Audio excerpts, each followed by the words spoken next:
In the name of Allah, the most compassionate, the most merciful, and may the peace and blessings of Allah be upon His last and beloved Messenger Muhammad, and may the peace and blessings of Allah be upon you all. This is the 14th episode in the Quran and Practice program, as entitled Satan's Influence on the Hindu Nation. Now, when you ask a Hindu about Satan, about the devil, immediately he would remember a story in his book of authority, one of the books, the Ramayana. And in that book, the devil is pictured as an object, as a creature that lies, that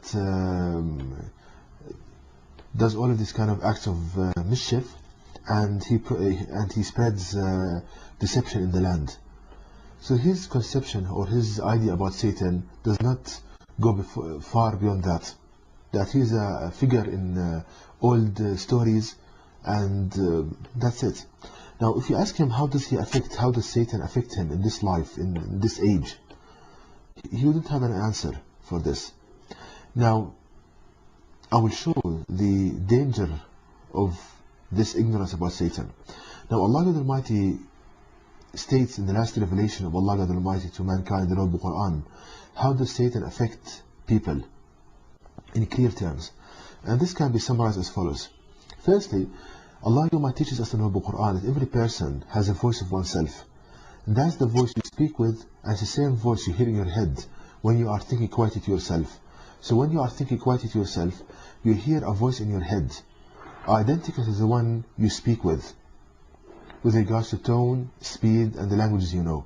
And that is normal, and that's the voice of oneself. Also, the Almighty teaches us that every person has a companion devil, a devil assigned to you at birth and stays with you till death. And this companion devil is a companion for you in your earthly journey. Now the question arises, how does this companion devil affect a person? Allah the Almighty answers this in the Noble Quran in chapter 17 verse 64, which states, and befool them gradually whom you can of them with your voice. So the Almighty teaches us that this companion devil, he tricks you and befools you with his voice, i.e. he talks to you like a person talking to you, and he tries to trick you with the ideas contained in his voice.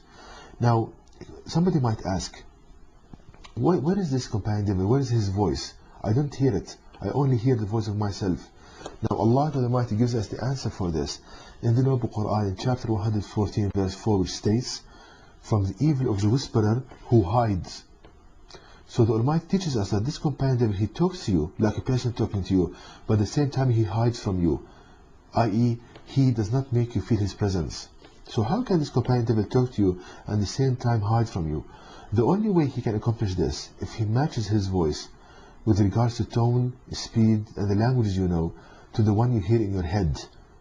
And you hear ideas in your head and you think that yourself is telling you this, while actually it's your companion devil. Now somebody might ask, how can I distinguish between the voice of myself and between the thoughts of myself and those of my companion devil? Now Allah the Almighty teaches us the answer for this in the Noble Quran, that firstly, your brain is under your control like your muscles. You move when you want to move and you think when you want to think. But the thoughts of Satan just appear in your head, just pop up in your head. You're not thinking about a certain matter, just pop up in your head. So these are the ideas of your companion devil, Satan. Another thing, Allah the Almighty teaches us that you can distinguish by analyzing the content of the thoughts. The Almighty states in the Quran chapter 2 verse 169 the following, he, i.e. Satan, commands you what is harmful, sinful, and say about Allah what you have no knowledge of. So Allah teaches us that Satan, your companion devil, whispers to you ideas containing thoughts of harm to hurt yourself and others, sinful acts and perverted sexual ideas, and to say about Allah what you have no knowledge of. So if an idea pops up in your head containing these kind of thoughts, then all of these are from companion devil, not yourself. Now, another effect of Satan on a person, Allah states in the Quran, and from the evil of the blowers in the knots.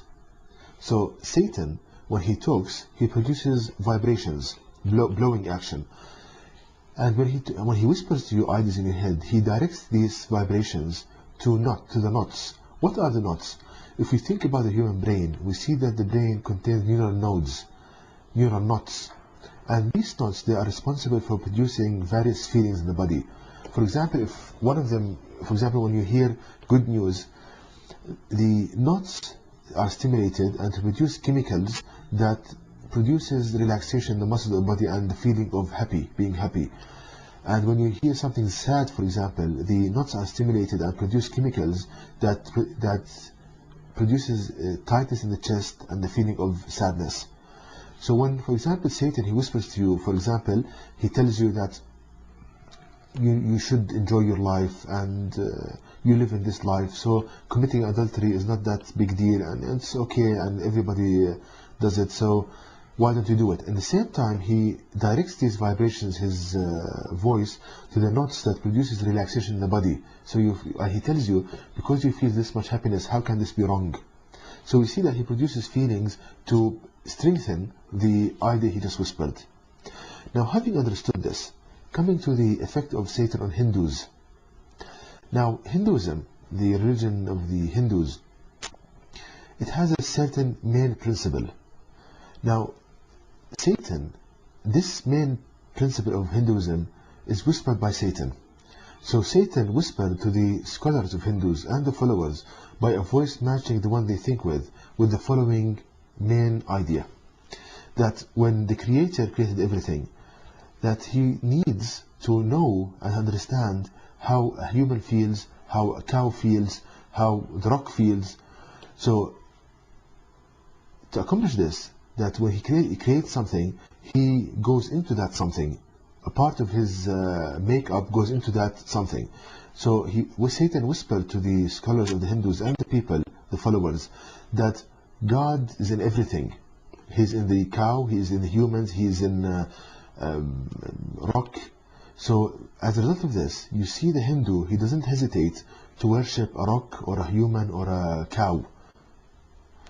Now, and he gives them philosophies after philosophies that this is reasonable, this is logical, and the Creator needs to do this, and so forth.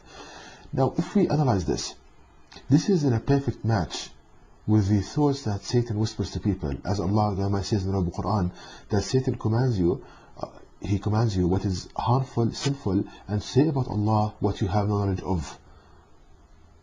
So he whispers this to the scholars of Hindus and the followers, not to show them the truth, but to accomplish the following. Firstly, associating partners with Allah, God Almighty, and worshipping anything beside the Creator is the main sin in the sight of Allah, God Almighty.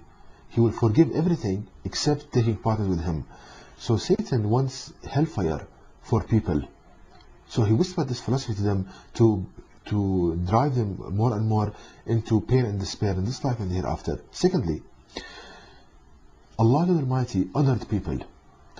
But when a Hindu, he worships rats, for example, and stones and humans, then that degrades a person. When he lives with rats, that degrades a person. And Allah Almighty elevated people. So Satan, he's an enemy for people and he wants to degrade people. Thirdly, that when, for example, the Hindus, they live with rats and unclean environments, then that would cause them diseases and plagues. So Satan wants this for a person. He's an enemy for you. He doesn't want your happiness. He wants what's only bad for you. And when, for example, the Hindus, they worship cows and stones and mankind and womankind, then that wastes their energy and wastes their time in doing something wrong. And their time is wasted, basically.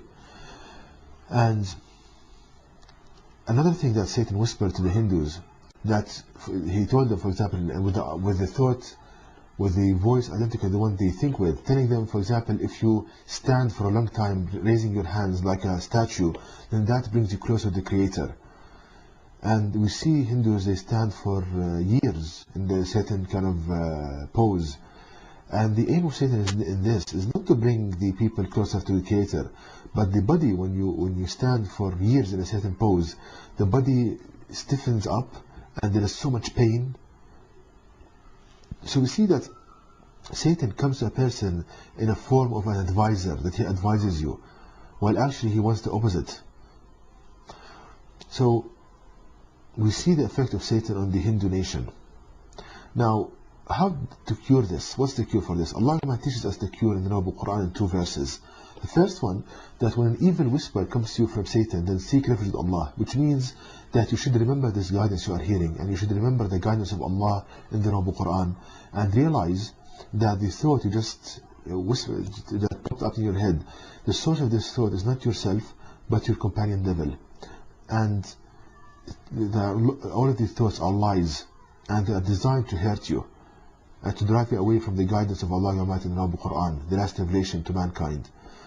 Now, secondly, Allah Almighty teaches us that do not follow the footsteps of Satan, which means that do not believe nor carry out the thoughts whispered by Satan.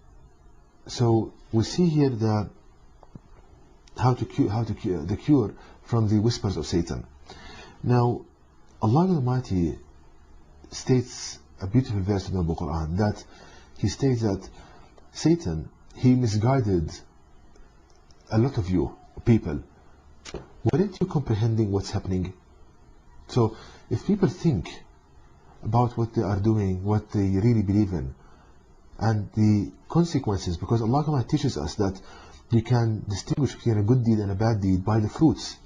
If the fruits are good, then the deed is good. If the fruits are bad, then the deed is bad. Now we see the belief of the Hindus and what the rituals and what they practice. It produces pain, despair, being driven away, and wasting time, and wasting their life basically. So the fruits are bad, then the idea is bad. So we see, brothers and sisters, the aim of this lecture is not to hurt people, but to show them the mercy of Allah Almighty, to show them the purity of the message of Allah to people, and to save them from the deception of Satan, that he deceives so many people, and he wants to produce pain and despair to a person in this life and the hereafter. So Allah, God willing, that from this lecture you will benefit, and you will realize how does Satan affect a person. And to know more details about this topic, please visit my website at www.quran-milk.com, and you can email me at zquran